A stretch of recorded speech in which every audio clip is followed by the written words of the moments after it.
C'est la plus grosse installation de ce type en France. Une usine de méthanisation. Ici, 45 000 tonnes de fumier et de paille arrivent chaque année. Le principe consiste à mélanger ces résidus de l'élevage avec des bactéries qui vont les décomposer et produire du gaz. Une fois le mélange réalisé, il est injecté dans les digesteurs. Les bactéries qui en sont à l'intérieur produisent du gaz. Ce gaz-là est récupéré et stocké dans le gazomètre avant d'être épuré et injecté dans le réseau.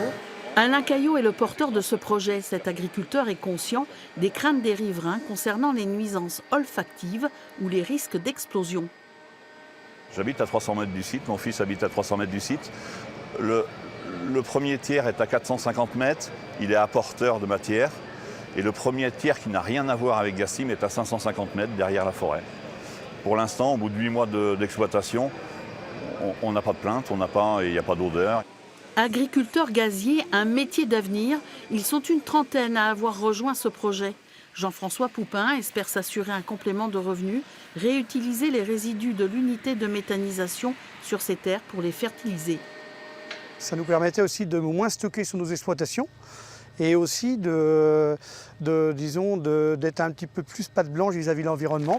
Ceux qui vont récupérer et distribuer ce gaz, les voici, les dirigeants de la société GRT Gaz. L'un des leaders européens du transport de gaz naturel, ils ont de grandes ambitions pour 2050.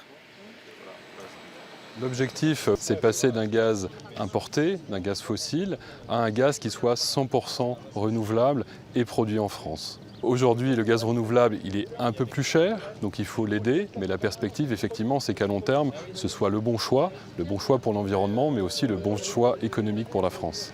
5 emplois ont été créés. Ils permettent de produire l'équivalent de la consommation énergétique annuelle de 2500 foyers.